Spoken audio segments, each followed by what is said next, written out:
Let me take you down. Thoughts never spoken, feelings, never prices, truth, truths never voiced. Welcome to the Unspoken Voices podcast with Chuck Ellis, where the rubber meets the road and the unspoken finds its voice. This is more than a podcast. This is a space for the thoughts you've been holding in, the conversation you've been avoiding, the feelings you've been struggling to explain. It's a platform for honesty, a safe place for courage, and voice for those who haven't found theirs yet. Here we don't run from real life. We face it. Whether you're calling in to share your story or listening because you're not ready to speak yet, this platform was built for you. So let's talk about it. Let's talk about What's really going on? This is the Unspoken Voices podcast.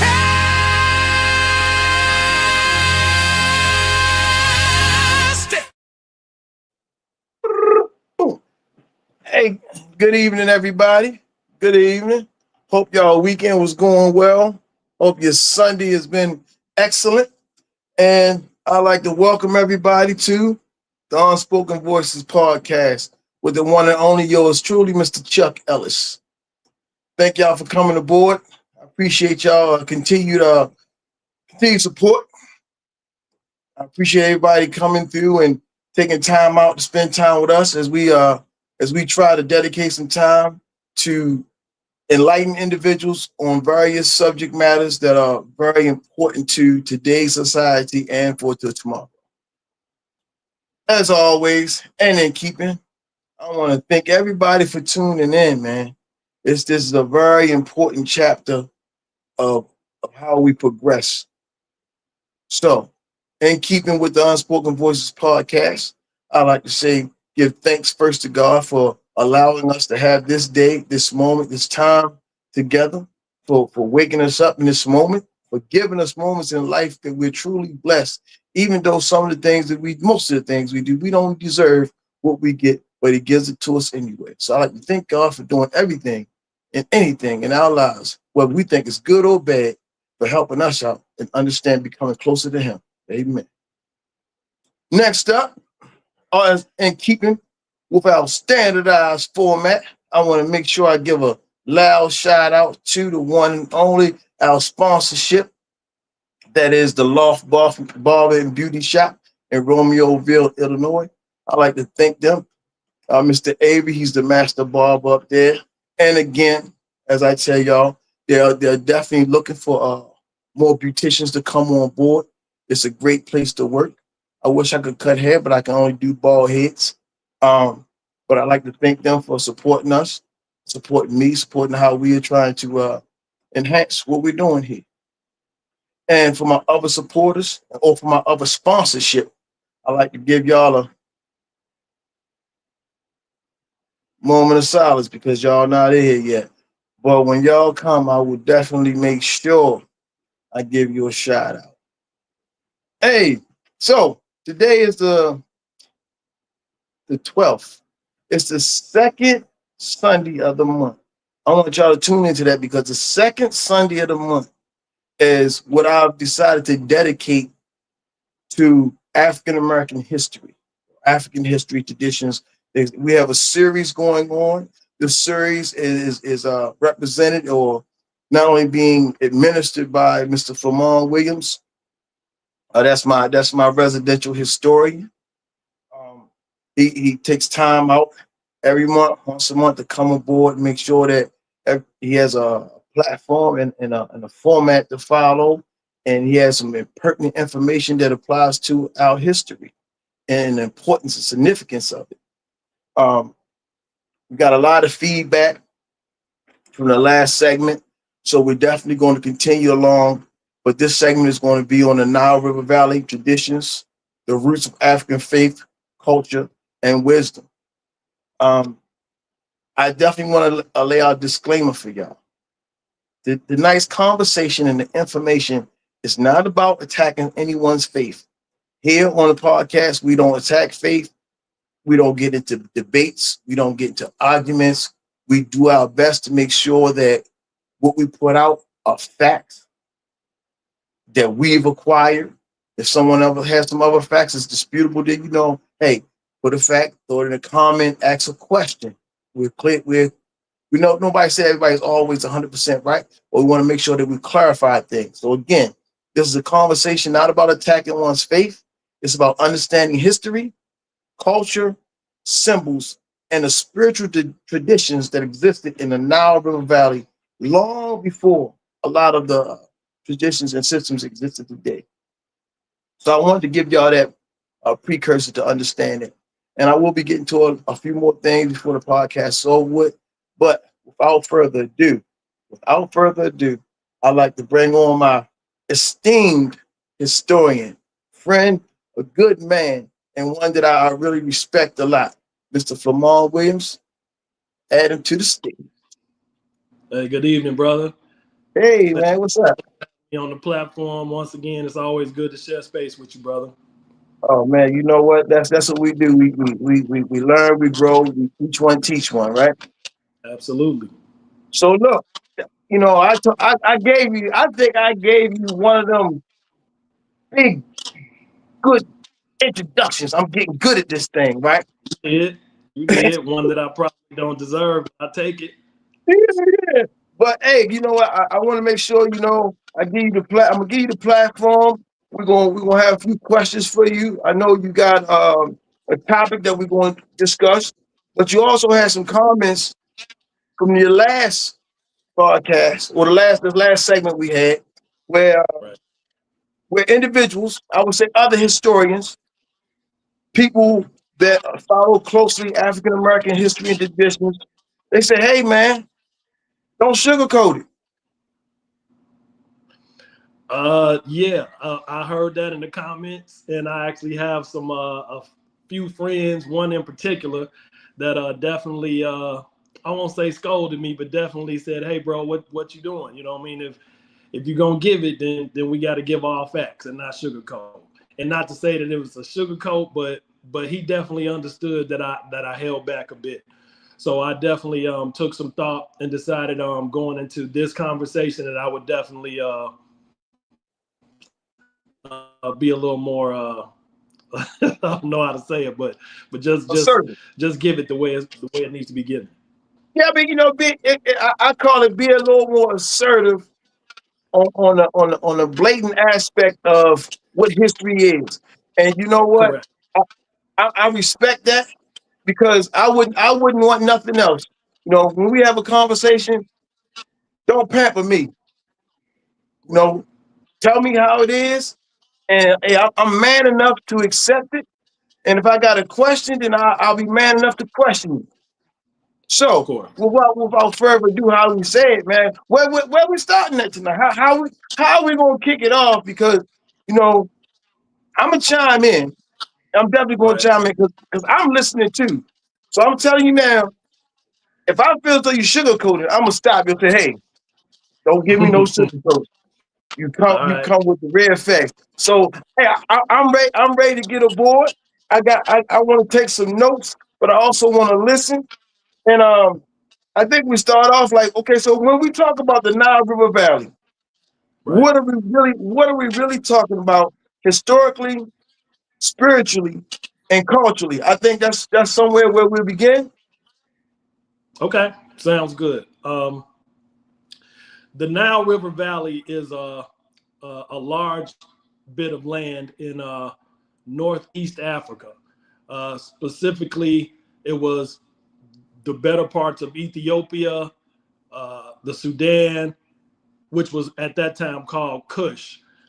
But that land altogether was not Egypt at that time. It was named Kemet, Kemet. Kemet was the land of the black people. It was called black land because they were all African people, dark-skinned African people, not the Egyptian people that we've been socialized to see in images over the years, but it was all African. Land of the black people, because the people were dark skinned black, and also the soil was dark black, and annually every year the land was a great agricultural system. So that's why Kemet was called the land of the black people. Hmm. Okay, so the land of the black people. And you know, a lot of what I hear, and I know you're gonna dig into it more. A lot of what I hear is like when people hear Egypt, the Right. word Egypt, a lot of people don't correlate Egypt and Africa. Right. And that is a very, very disturbing thing to know, that most people, well, nowadays Egypt is called the United Arab Republic. But if you look on a map, any geographical map, you will see that Egypt is right in the northeast corner of the largest continent in the world, which is Africa. There is a small piece on the northeast corner that is a piece of Asia. It's split by the Suez Canal, but 96% of the country is in Africa. It's unfortunate, but I'll say that in the land of Kemet, it's something that we as black people in general need to come to the realization that civilization began in Kemet, which we now know as Egypt. Kemet was where the first people were born. The first woman who gave birth was in Kemet. Mitochondrial DNA proves it. The Leakey family proved it in the 1800s, but it was substantiated in the 1980s through mitochondrial DNA that it was a black woman who was the first woman on the planet in the land of Kemet. That cannot be disputed, and that is just a fact. This land of Kemet, they were the first people to build homes, obviously, first people to sail a boat, first people to stand on 2 feet, the first people to create mathematics, science, agriculture. Everything that we come to know of today was started in the land of Kemet, which is in Africa. And dare I say, were the first people to conceive of a relationship with the Creator. Man, hey, you know what? I'll sit back, listen. Now I'm talking about. That's what I'm talking. You give me that's some meat. Give me some meat. You know what I'm saying? So, but when we talking about African history, why should we be careful about reclaiming our history? Why should we be careful as to how we address it? Well, I would say that we need to be direct, but we also need to be careful, because we're dealing with a time in society where most people, specifically people in the United States, African American people, have been socialized to believe in a specific process with as it relates to a relationship with the Creator. So we have to be careful of how we give that information, because once again, I don't want to come off the wrong way, but I wanted to give the facts. I myself, I grew up in a Christian household most of my life. In my early 20s, I was even a leader in ministry in what we would call a mega church, in leadership over about 100 to 150 people. So I was very involved and very in the know with the biblical text. So, but I also have an inquisitive mind. So as I began to get older, I would ask questions that, because for some reason, could not be answered. And that's what kind of took me on my journey. And it's been a long time, but over the last 15 to 20 years, I have dug deep into history, not necessarily looking for spiritual answers, but when you dig in history, spirituality comes up time and time again, which derived into religion. So the farther you go back into history, you begin to see truths that existed before things that we know of today in religion. Once again, now, when I talk to some of my Christian friends about some of this information, what I like them to understand is that in the Bible, from the book of Acts all the way through the book of Titus, Paul talks specifically about staying away from false doctrine, not being thrown to and fro with information that goes against what we know in the biblical text. But once again, what I would say to my friends that are Christians is this information is not what we would call false doctrine. Actually, these are the origins of the faith that many of us profess today. And unfortunately, we have been intentionally and purposely not taught, and intentionally and purposely held from.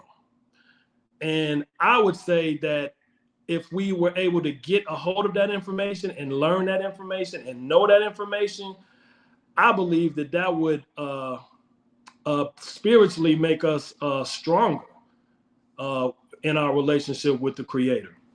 Now, when you talk about, and I'll interject real quick when I pose a question. Because when we talk about information, well, we have access to information now. Like, it's not like we can't go seek information. But some avenues are harder to find more truthful documentation or else. So it's like if you know, you know, but if you don't know, how do you go and find what you don't know? Right. If that makes sense. And that makes perfect sense. And that's a great question, bro. I will speak for myself in that. I was really just kind of at a crossroads with wanting to learn things from the truth and not what I've been told.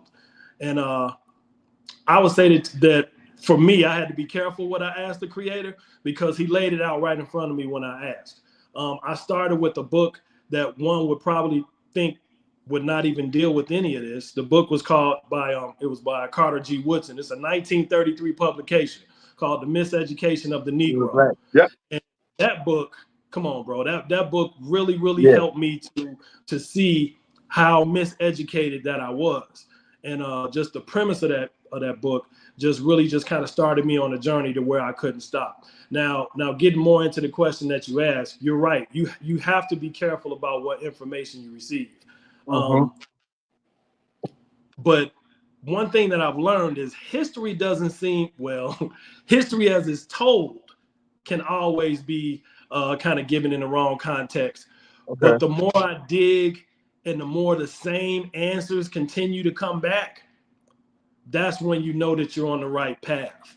And so it's not just theories or what somebody wrote in a book. I'm talking about going back to the beginnings of everything. And most of the beginnings of everything are found in the pyramids, in the temples. They're carved. It's carved in stone. And most of this information existed at least 1,000 years before biblical texts, 1,500 years before Abraham was born. So that's why I say, the chronology of history is the thing. And when you add it up together, is that's when you can kind of understand where the beginnings are, should I say. Well, I know you got a format. I know you have a few things that you want to get to. I just had to pose that question because I didn't want to sidetrack or get you off. But it's a question I may have had that some people in the audience may have had as well. So I want to make sure I speak on that behalf. But now, like I said, we're still getting back into the Nile River Valley, and we want to get into the context of that. So I'm gonna pull myself down because I know you got something. I know you have something to go into, and I'm really interested in some of the symbols as well that you spoke about, that you talked to me about. So I'm gonna pull myself down. I'm gonna give you a moment to dig into your material, so that way the listeners can understand the direction and the importance of this podcast, this segment, and how we're trying to proceed to enlighten individuals on this education. Sure. All right, so I'm gonna pull myself down, and I'm gonna let you have it for a few minutes. Now, if you need me to come back up there, you be like, you give me the old. No, I'm listening. I got you. Well, you can come back whenever you want to come back, but because I still need to, to engage. So I don't want to just keep talking to myself. So for sure, I'm with you. I just want you to dig into it, man, because I'm interested. Okay. All right. All right. Hold on. Oh man, I pulled. Look, We looking at you. hey, look. Me. I pull you down when I pull myself down. So that, you know what? That means I need some more education on this thing right here. Here we No, go. I got it. All right. Now I got it straight. Go ahead. Okay. All right. So we were talking about symbols. One of the main symbols in the land of Kemet, or probably the most popular symbol, is what we know to be as an Ankh. The Ankh is a symbol that looks very similar to a cross, but it has an oval shape on the top of it. The Ankh actually means the circle of life. It's a symbol that speaks totally into life and what life is, and you will see that symbol all throughout the land of Kemet, even as it became Egypt. When the Greeks came into Kemet, they kept a lot of the symbols and a lot of the carved writings, but what they didn't do was they didn't give credit to the African people where they learned this information from. There are a few symbols in Kemet that we use today, but the Ankh is probably, the most popular one.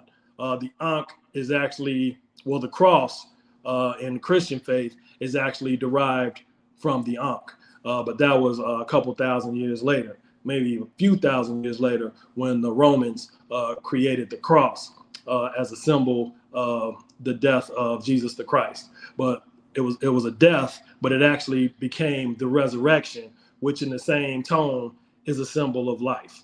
So you can see the similarities there. There's also sayings that were used in ancient Kemetic times. Nowadays in Christian life, from the Judaism, Catholicism, Christianity, the Islamic faith, mostly in their prayers with the word amen or amen.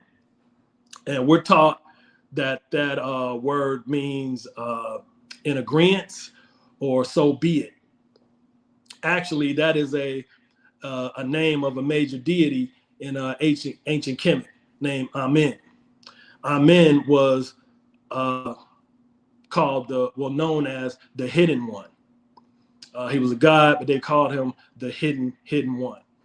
So what's interesting about that is if you were to say, or if I were to say something like that to somebody of the Christian faith or Abrahamic faith, most would probably turn a deaf ear to that and probably say something like, oh, well, you're being polytheistic. That means worshiping many gods. But I would say, let's take a second and back up and unpack that a little bit. Amen did mean the hidden one. There were multiple names for God in the Kemetic times. We said Amen, the hidden one. Ra was another name. Ra meant the sun. S-U-N, that was a god. Then it was Amen Ra, the hidden one, which was now made manifest. Another name was Ptah. Ptah was the creator. So you see many names, but not different gods, but just attributes of the one God. In Hebrew, I could rattle off, I don't know, maybe 5-10 names in Hebrew. You got Yahweh, El Shaddai, El Elyon, El Olam, Elohim, Odonai, Emmanuel. These are all names in Hebrew for God. Not many gods, but attributes of the one God. In Catholicism and Christianity, you got Jehovah Jireh, Jehovah Rapha, Jehovah Nisi, Jehovah Shalom, Jehovah Rohi, Jehovah Tsidkenu, Jehovah Shammah. Not many gods, but attributes of the one God. Jehovah Jireh, the Lord our provider. Jehovah Rapha, the Lord who heals. Jehovah Nisi, the Lord my banner. Jehovah Shalom, the Lord my peace. Jehovah Rohi, the Lord my shepherd. Jehovah Tsidkenu, the Lord our righteousness. And I can go on and on, but you see that's not many gods, but attributes of the one God. Islamic faith, they got 99 names for God. Rahman, Rahim, beneficent, merciful. Not many gods, but attributes of the one God. But for some reason, when people start talking about ancient African culture, they're quick to say, oh, you guys are pagan and polytheistic. You worship many gods. That's just not the truth. And it's crazy because most people just kind of go by what they've been told instead of the truth. And the only way you get to the truth is to study and ask questions. Go ahead, bro. I see you about to ask me something. I'm gonna ask a question. Come on. So in doing so, like, what does it mean to separate history from religious fear? Meaning that, like, how can someone honor African history while still holding on to their present day faith? If that correlates, because we're not debating, we're not questioning, but for those who are understanding the direction of this information, right? How do they still hold on to their faith, what they truly believe, right? And still reconcile with the African history that we're given? Excellent question. Well, I would say that both are attainable. The problem is as it pertains to the Abrahamic faith, many of us are taught not to delve in other studies, and that's where one has to make a decision on their own. Our relationship as it relates to the Creator or God, I would say God is always looking or always wanting you to seek truth at all times. And that truth could very well be in what you believe. But I also think that we have to dig deeper into what we believe, if that makes any sense. We're not talking about people who call themselves Christians who are fresh out of the waters of baptism. I'm talking about people who call themselves a certain thing spiritually, who have been a part of it for 10, 15, 20, 25 years. Okay. That is different, because you're always trying to deepen your relationship with God. And that is something that I would say would build your relationship with God, because it's not getting rid of anything. It's not walking away from anything. It's searching your spiritual studies from a grassroots level. You see what I'm saying? No, I'm not saying that anything that is from the Abrahamic faith is false and nobody should deal with it. That's not what I'm saying.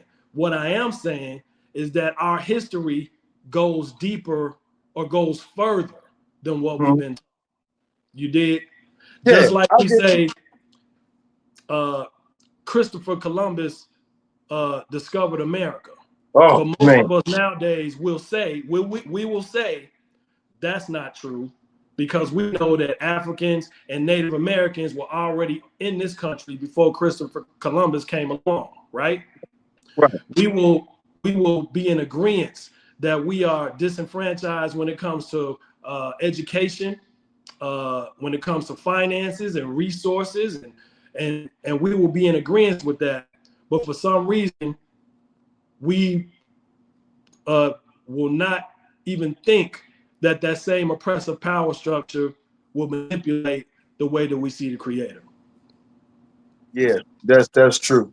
That's absolutely true. And it's ironic that you mentioned the Christopher Columbus thing, right?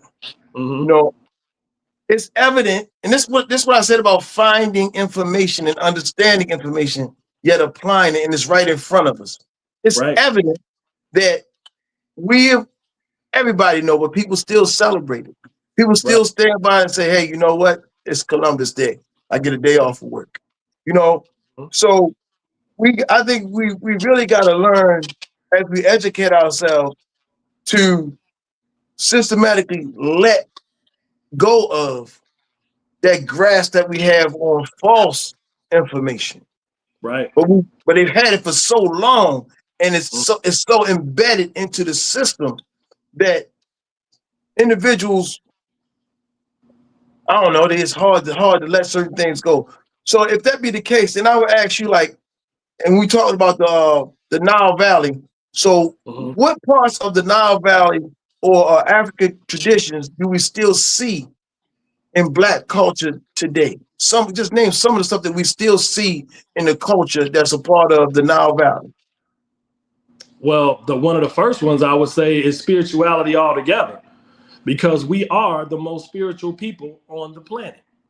I think I told you the last time I was on that Christianity was introduced to us just barely over 200 years ago, maybe 250 years ago, through slavery.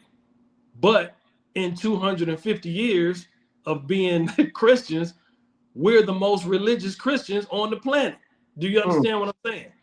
It would look like as it pertains to religion, we are the most spiritual people because we are spiritual beings. Everything we do, we give our whole heart to. And that's one of the ways how we were given that faith, because they understood that we would envelop it the way that we did, because we were already spiritual creatures. There's an African proverb that says, "It is a fool whose own tomatoes are sold back to him." And what that means, or what that suggests, is the oppressive power structure today have given us back religion, what our ancestors had already given us thousands of years before. The history was already there, but the history had been erased. So it's like it was already there all along. We were already doing it.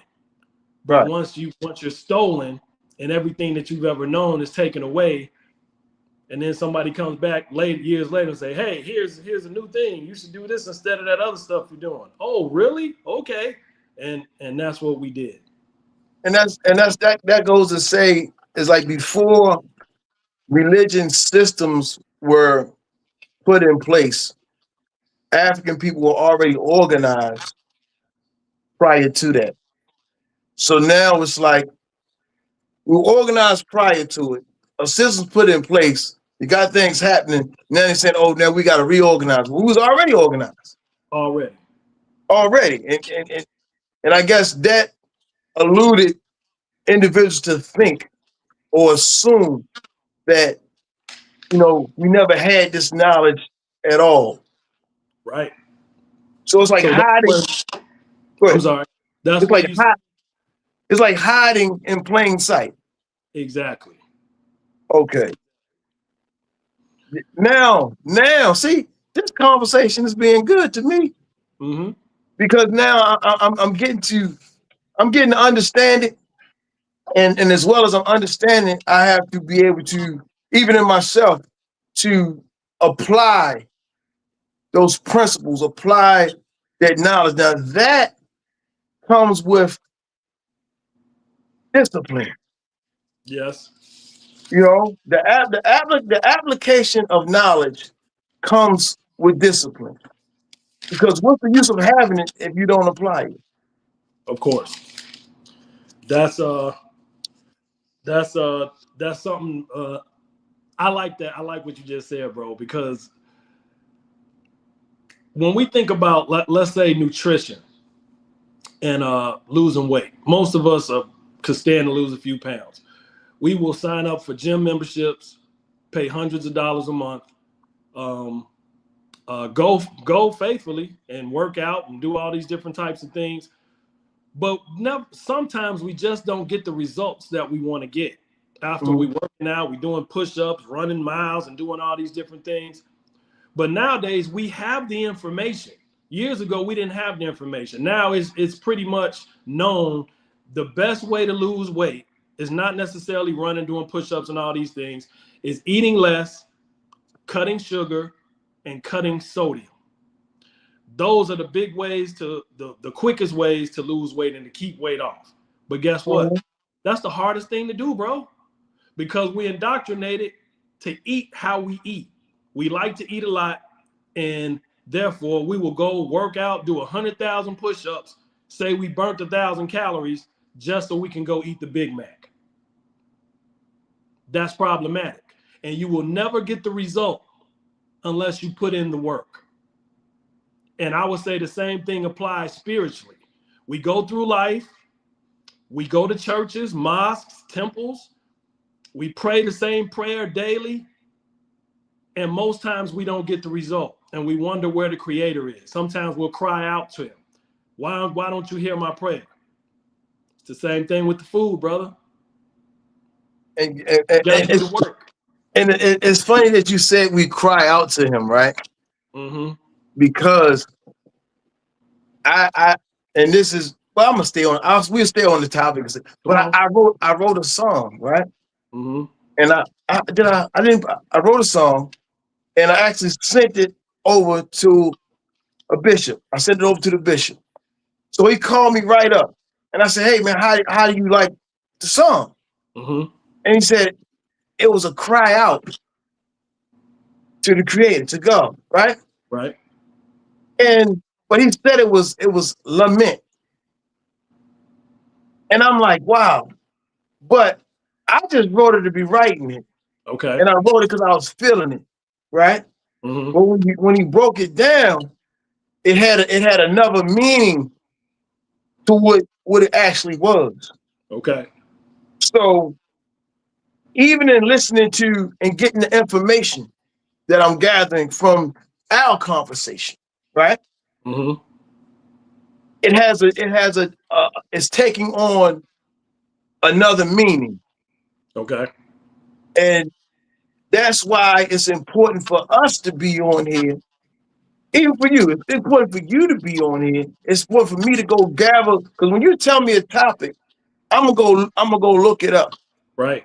Because I don't want to just give people information that I don't understand myself. But Right. I'm learning as you're teaching, but I'm learning as I go. But this principle and these things that I'm learning right now in this conversation tells me that, hey, you know what? It's certain things that you need to do personally to get on board. Right. That is the tug and pull of the spiritual life. And going back to the food and the nutrition, that is a spiritual journey that I say runs parallel with the spiritual journey. The talk of denying yourself daily. That's the same as what we put on and into our bodies. That is the exact same process. So it is, I say it's apparent. I mean, it's apparent that's something that we need to take very seriously in our walk with God. No matter who you call the Creator, that is a real thing. And it's not something to be played with, and it's not something to just kind of dust off and say that the Creator is going to deliver me one day. No, we have to put in the work with whatever it is. Now look, we going way into some. We getting there. But let me get back, because I don't want to take it straight far off. I still want to get to the topic. The Nile Valley. Okay. Traditions and symbols. Were you able to cover the symbols, or is there some more symbols that you didn't cover? Sure. There's some more. There's plenty I can go into. Let's talk about the pyramids. Okay. When people come into countries and take over countries, they change the names. They change the name of the country. They change the names of everything in their language, as they should or would, I would guess. But we have to understand that when people change language, they change meanings. I'm gonna repeat that. When people change language, they change meaning. When the Greeks came into Egypt, Kemet, and called it Egypt, they began to walk around and they started seeing these structures, these big structures like that. And what they began to do, and I'm just kind of paraphrasing, but they looked at these big structures and were like, man, these are some big monuments, big structures. These look like pyramids. Pyramids is what they ate. Pyramids is a wheat cake that is structured like this. It's like a pancake, but it's structured like this. So they said, we're going to call this a pyramid because that's what we eat. Pyramid is a Greek word. Now, that is completely different than what the Africans had in mind when they built these structures thousands of years before that. We got to understand that the Greeks, when they came in and fought off Kemet and changed the name and everything, they ruled the land for about 300 years. And after that, the Romans came in and defeated the Greeks, and they ruled the land for about 700 years. I'm getting ahead of myself, but they said these are pyramids. So we're going to call these pyramids. I said that's completely different than what the Africans called these structures. The structures were called mir. Mir means place of ascension. These pyramids or mir were not just places where the pharaohs had tombs at. These structures were where people came in to charter the stars, the constellations, to understand the mathematics and the scientific wonders that they were. These structures is where where they discovered how to come up with the calendar year, the days of the week, mathematics. All of this was engineered through the mir. But they called it pyramid. And there's nothing wrong with that, but that's completely different than what the Africans had in mind when they built the structures. I'll give you another one. Most of us have heard of the Book of the Dead, the Egypt Book of the Dead. It's a book that was written thousands and thousands of years ago, a scroll that was written thousands and thousands of years ago. Once again, there was a German Egyptologist who came into Egypt, and he found the scroll with some Egyptian peasants, and he bought the scroll from them. And the Egyptian peasants said, we found this scroll next to a dead person. So what did the German Egyptologist name the book? Das Totenbuch, the Book of the Dead. When the book was actually a book of life, a book of transformation. The book is, the book is actually in Kemetic terms called I done lost my note. The book of Coming Forth by Day. That is the original name of the Book of the Dead. And you can look it up. See, the information that I give, bro, I know sometimes it might seem like I'm rattling off because I'm giving a lot of information fast. We're talking about thousands of years. It's hard to talk about thousands of years in 50 minutes. Right. But like I said another time that I was on your show, I would like for your listeners and your viewers to be like the Berean people in the book of Acts. When the new laws of Christianity was being spread, these people didn't just sit back and listen to what people were saying. They were considered to be a people of noble character because they didn't just let people say any old thing to them. They went back and studied it for themselves to see if it were true. Right. So I'm saying that for your viewers and listeners. Don't let me rattle off. I want people to go back and see it for themselves. Everything that I'm saying is documented. Well, not even just for that. Not even just for that. I mean, I don't want to break you up because I know you're moving. I'm gonna tell you, I read something. I can't give you the exact book, but it was about Huey P. Newton. Okay. Right. And in the book, it was page 125. I remember the page, but I just can't remember the book. Right. Okay. And this going back to what you were saying, it said, "He who has the power to define has the power to rule." There's a lot of sayings like that, bro. There's a lot of sayings like that that's been quoted. The miseducation of the Negro, Carter G. Woodson. If you can control a person's thinking, then you can control their actions. Right. That is very profound. Stephen Yeah. Biko said, the greatest weapon in the hands of the oppressor is the mind of the oppressed. Liberation begins in the mind. And the sooner that we can get to a place as a people and individually that we start seeking information for ourselves instead of just what we're being told, because miseducation runs deep, bro. And I would say that a lot of our brothers and sisters who we consider to be super educated are just as miseducated as we are. And that is just a fact. That's definitely a fact. So I would say that it's something that we definitely should get into. I'm gonna move along a little bit, bro, because I'm looking at the clock. So I know time is starting to go. Well, let me get out your ear real quick. Okay. I'm here, but go ahead, move along, and Okay. I'm gonna chime back in a minute. Okay.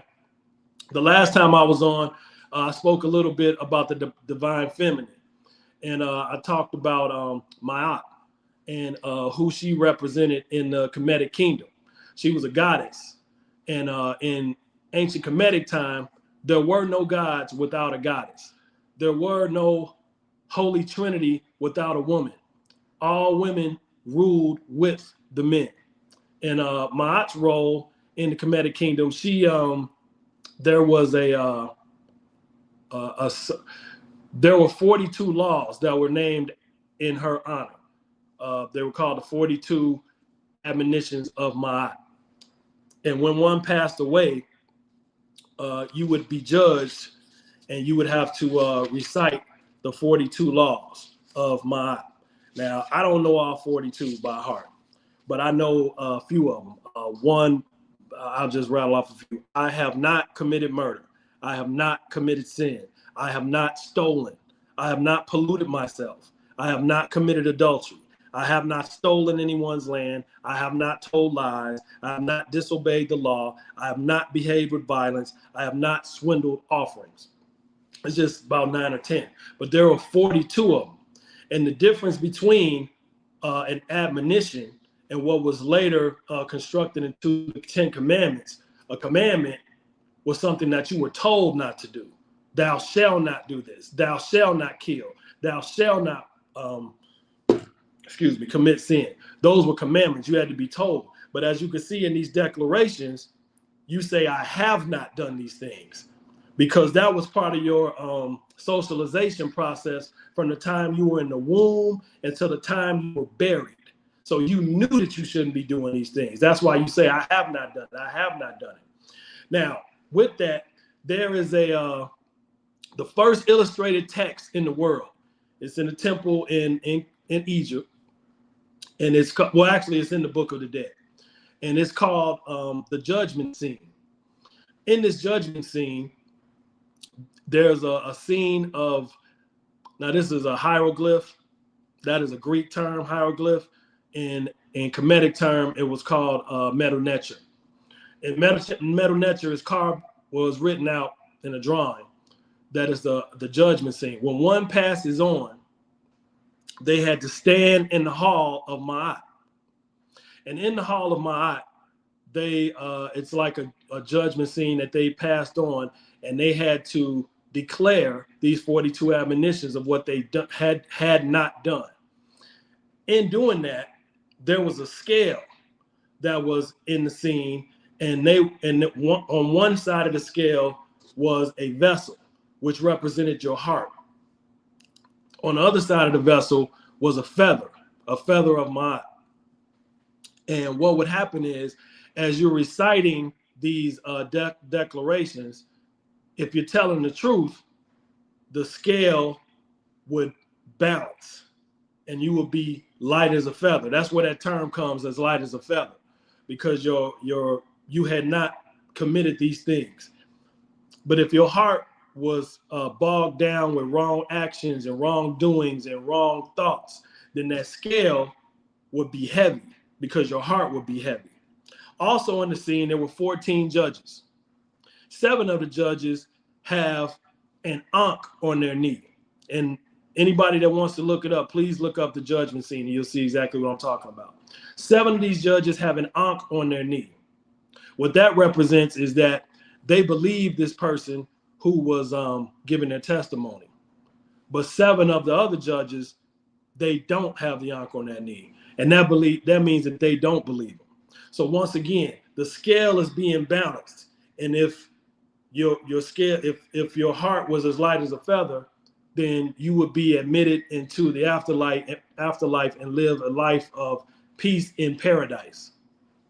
Now, if your heart was bogged down with wrong thoughts and wrongdoing, then there was an animal that was behind Ma'at and the creator, Asar. And you would be devoured by this animal. It was a half crocodile and half lion named Amit. And your heart will be devoured, and you would live in eternal persecution. Now, I know what that story sounds similar to what people go through in the afterlife in the Abrahamic faith. But this was written 1,000 years before the birth of Abraham. So what I'm suggesting is not that nothing else is true, but Africans had already had in place a life of peace and paradise after death, and a life of persecution if you lived a life of wrongdoing. And man, that's a lot. That was a lot of information. And again, I want to say to the listeners, we're not here to debate, argue. We're talking about historical facts that's being presented. We're talking about religious texts, but we're not trying to shy you away from your religion. We're just trying to give you the true knowledge of what we have in front of us. But listening to what you're saying, and I would ask myself, I have to ask my question to myself, as well as I like to ask the question to my listeners who are paying attention. And I'll say it again, if your heart was weighed today, what would it reveal about how you live? Come on, bro. If your heart was weighed today, what would it reveal about how you live? And that's man, that's a big point about responsibility. Absolutely. Because let me add this to that, bro. Remember, I talked a bit about the ancient Kemetic people, of how they were socialized into this process, into birth, all the way through life, all the way through death. So they knew what they weren't supposed to do, right? So for them, every day was a day of judgment. Every day was, did I walk in Ma'at today? As what we call a quiet time. There was a quiet time in the morning, and there was a quiet time in the evening to see if you lived up to what you knew you were supposed to live up to. That's a different type of discipline. Nowadays, we say every day is a day of Thanksgiving. And that's true. But they looked at it as every day is a day of judgment. So if you woke up every day, like, what am I going to do today? Am I going to walk in truth, or am I going to do that dumb stuff? That's a different type of mentality, brother. Yeah. And man, that I had to sit up for a minute, because I'm thinking, and my, as I'm hearing it, and even as I asked the question, like, if your heart was weighed today, what would it reveal about how you lived? That's tough, man. That's tough for, and I speak for myself. That's tough for a person like I was to see that, understand it, and really, if I really sat down and answered that question, right?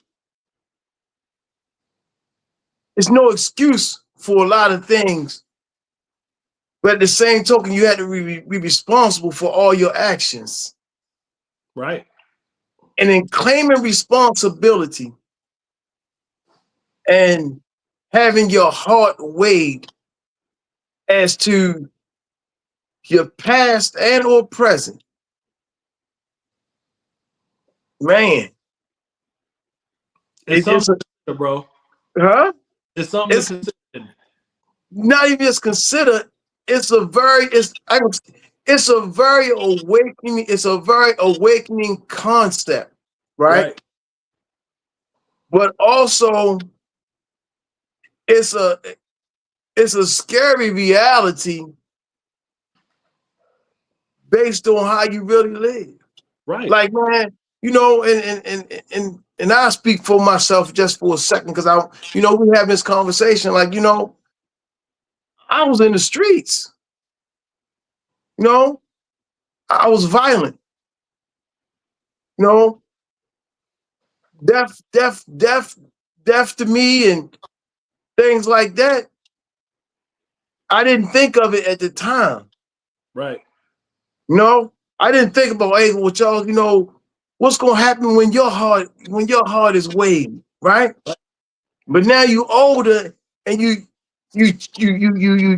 change. You change your mindset. You change a lot about you. But you see, but the things that's in your heart was always in there. You just didn't tap to that nurturing part about it. You tapped to that physical element that was a little deranged. Right. So as I sit here now and I'm talking to you about this, and I'm thinking about how I live, Right. some of the stuff that I've done in life, right? Mm-hmm. Wow, that's tough. But here's the thing. We haven't been socializing to that process. We were socializing to a different one. Where I'm not going to say it, but all we have to do is this thing and everything is forgotten about, right? Yeah. But these people in ancient times, it was a different life, man. It was every day was a day of judgment. But it really probably wasn't that bad because they were trained to live a certain way. There wasn't no getting away with stuff. Accountability was different. People weren't going to let you go off the wrong path because everybody had a different type of mindset about themselves and the creator. And it kind of comes back to what we were talking about. That's why I say that food thing, that health thing, and the spiritual journey run hand in hand. Because when we are trying to get in shape physically, yeah, we gonna fall off the radar. Oh yeah, I went to the gym 3 times this week, but I took a cheat day here and I did it. But if the doctor told you that if you only got this amount of time to live if you don't change your life today for health reasons, I bet you every day would be a day of judgment then, as it pertains to your lifestyle, how you eat and how you work out, because you want to live. You see what I'm saying? Mm-hmm. But in the spiritual realm, we think we got forever. But you don't. We do not. And that's why I give a ton of credence to our ancestors, because it's all laid out, bro. It's still there in Egypt. You think the creator could have washed away this stuff thousands of years ago? It's still there. I know people who have gone to Egypt, what we call Egypt today, and they see these writings. They see the people of color all in the hieroglyphs, the metal nature. And I'm like, how can you come back the same? You can't. It's history that has been taken away from us, and actually to make us feel like we shouldn't even want to get into it or want to even learn anything about it. Right. There's a reason for that. Because if we really understood the history or even had any interest in it, it would change lives. To me, it's not something that can be sold, coerced, converted. Truth doesn't have to be sold. Truth is truth. Yeah. And man, with that, man, because I know we didn't even finish the whole thing. I know we got a lot to go, but but it's good. it's okay though. Yes, sir. It's okay because I think at this point, because I'm gonna drop it right here because this is what I want to do. I'm gonna tell you why I'm gonna drop it right here. We gone a nice little period of time, but I want to drop it right here because we got to a point where as though I want to leave the listeners. This is an impactful moment that when you come off the show, when you press the end button, or when you put your phone down, I want people to understand that y'all have something. We all have something to think about. Right. We have answers to ourselves, but we have something to think about. And I'm gonna say it again. If your heart was weighed today, what would it reveal about how you live? And with that, I'm gonna thank you for coming on once again and giving us this plethora of information, giving us a lot to think about. And I'm telling you now, I'm looking forward. Man, we got to finish, but it's a lot. But what I will do is some of the symbols and stuff that you give me. Understand? I'm gonna post the symbols. I may put up, under the right direction. I'll put up some text to follow up, and we'll discuss and see what we'll dive into next, or where we'll continue. I definitely will look for the feedback from the listeners to see if they have a direction that they want information on as far as history is concerned. Man, I think this is a great portion of the podcast.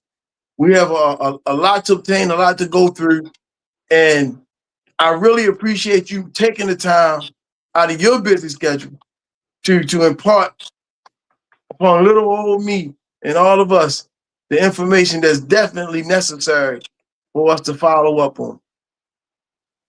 I appreciate you, brother. So thank you very much. And you all, well, I'll see you back next month, same day, same back channel. Look, but we all good, man. Much love to you, and I'll be talking with you soon. All right, much love, brother. Thank you again for having me on the platform. Any questions, please? I'm always open for discussion. So any of viewers or listeners, you can email me at my email. It's flomondwilliams@gmail.com, or you can call or text me 630-392-6903. I do not like to leave any question unanswered. And if it's something that you need to know, I will definitely give you the answer. If I don't know the answer, I will definitely send you in the right direction to find that answer. Because I believe that liberation begins in the mind, and all of us need to be re-educated and unlearn some things to get a stronger relationship with the Creator. Thank you, brother. All right, brother. Ladies and gentlemen, what can I say? All I can tell y'all is that this was a great episode, a learning moment, very inspirational. And I hope that at least one person, that may be me, got out of it what I got. And I'm welcoming Flomond to come back on because this is information. I like having these conversations because, we've all been through some places in life and we still hold accountability and responsibility. I'll be talking about that soon. In the meantime, and in between time, I want y'all to stay tuned. Keep informed, keep up about my posts on Facebook, TikTok, Instagram, and on YouTube. Please follow me under my pseudonym as Poetic Picasso on the YouTube. I have some very, very enlightening songs on there. My next book, Manifested Fruition, will be coming out in the next few weeks. My possible launch date, or my projected launch date, will be August the 10th. I want to have the book done and be able to be in y'all hands on August the 10th. In addition, like I say, I have a lot of songs. I'm getting ready to put out a whole catalog. So stand by, stick with me. Thank y'all for tuning in, and always stay safe, be blessed, and take care of one another.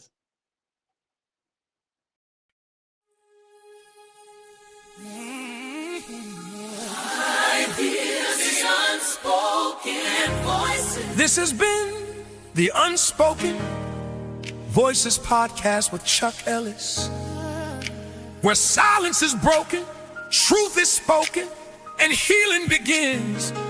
So remember, your voice matters, your pain has purpose, and your story deserves to be heard. So until next time, Stay connected, stay encouraged. and know that your voice is never alone.